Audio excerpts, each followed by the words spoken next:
સન્માનીય વિધાનસભાના ગૃહમાં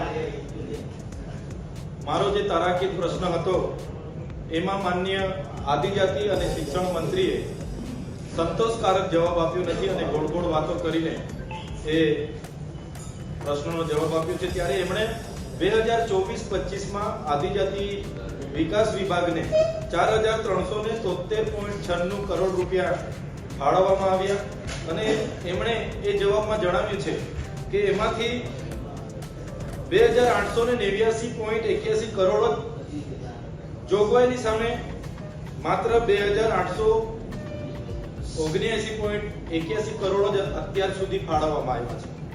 ત્યારે 1500 કરોડ રૂપિયા કેમ ફાળવવામાં નથી આવ્યા? આજે આદિવાસી વિસ્તારોમાં આંગણવાડીઓ નથી, શાળાના ઓરડા નથી, પીવાના પાણીની તંગી છે, આરોગ્યના સાધનોની જરૂર છે, છતાં આદિવાસીઓનું 1500 કરોડ જેટલું બજેટ માર્ચની એન્ડિંગ સુધીમાં આ વર્ષનું ફાળવવામાં આવ્યું નથી। સાથે સાથે એમણે જે 2879.81 કરોડ ફાળવેલા છે એમાં પણ 902.40 કરોડ રૂપિયા વણ વપરાયેલા પડેલા છે।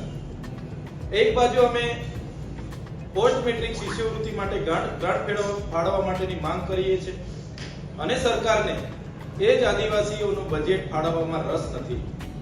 ત્યારે એ બાબતે માનનીય મંત્રીશ્રીએ જે જવાબો આપ્યા છે એના પરથી જણાય આવે છે કે ગુજરાત સરકારને આદિવાસીઓના પ્રશ્નો બાબતે કે એમના વિકાસ બાબતે જરાય રસ નથી।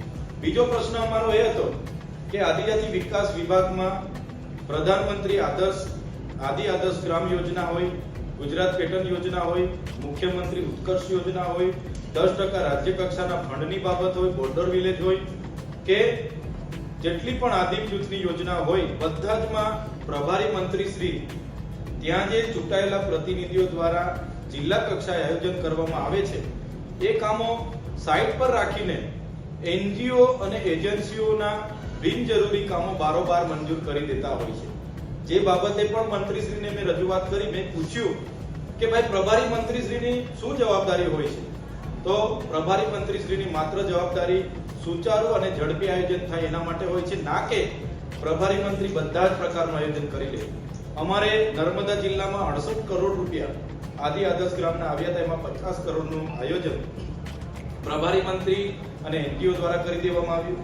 ગુજરાત પેટર્નના હાલના વર્ષમાં 30 કરોડ રૂપિયા ફાળવવામાં આવ્યા હતા। એ 30 કરોડમાં માત્ર અમારા જેવા ધારાસભ્યને 50-60 લાખના કામ આપ્યા અને 20 કરોડથી પણ વધારે કામો પ્રભારી મંત્રી શ્રીના ઇશારે થયા।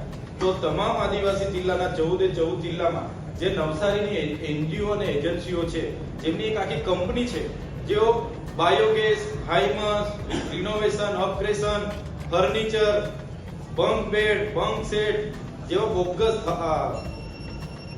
પેરાપીટ, વોટર કુલર જેવા બોગસ કામો કરીને આદિવાસીઓ ગ્રાન્ટ હજમ કરી જાય છે। જો તપાસ છેલ્લા 5 વર્ષની કરવામાં આવે, હું પૂરી જવાબદારી સાથે કેમ છું, જો આ એનજીઓની તપાસ કરવામાં આવે તો 2000 થી 2500 કરોડનું કૌભાંડ છેલ્લા 5 વર્ષનું બહાર આવે એવું છે।